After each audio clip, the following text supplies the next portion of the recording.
Yesterday, a tragedy occurred in San Bernardino, and as I said in the immediate aftermath, our first order of business is to send our thoughts and prayers to the families of those who've been killed and to pray for a speedy recovery for those who were injured during this terrible attack. I had a chance to speak with Mayor Davis of San Bernardino, and I thanked law enforcement in that city for their timely and professional response. I indicated to Mayor Davis that the entire country is thinking about that community and thanked him and his office for the way that they've been able to manage an extraordinarily difficult situation with calm and clarity, and very much appreciated the coordination that's been taking place between local law enforcement and the FBI investigators. At this stage, we do not yet know why this terrible event occurred. We do know that the two individuals who were killed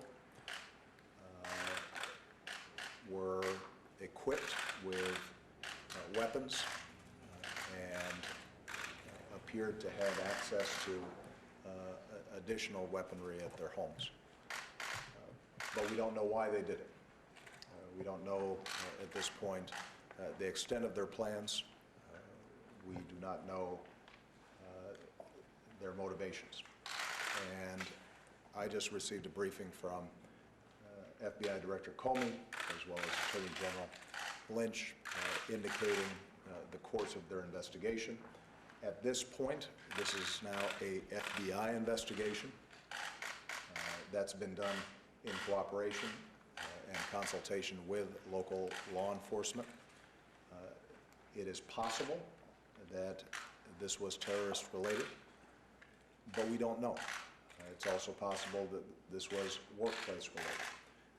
And until the FBI has been able to conduct what are going to be a large number of interviews, until we understand the nature of the workplace relationship between the individual and his superiors, because he worked with the organization where this terrible shooting took place, until all the social media and electronic information has been exploited, we're just not going to be able to answer those questions. But what I can assure the American people is we're going to get to the bottom of this, and that we are going to be vigilant, as we always are, in getting the facts before we issue any decisive judgments in terms of how this occurred. More broadly, as I said yesterday, we see the prevalence of these kinds of mass shootings in this country. And I think so many Americans sometimes feel as if there's nothing we can do about it. We are fortunate to have an extraordinary combination of law enforcement and intelligence and military that work every single day to keep us safe. But we can't just leave it to our professionals to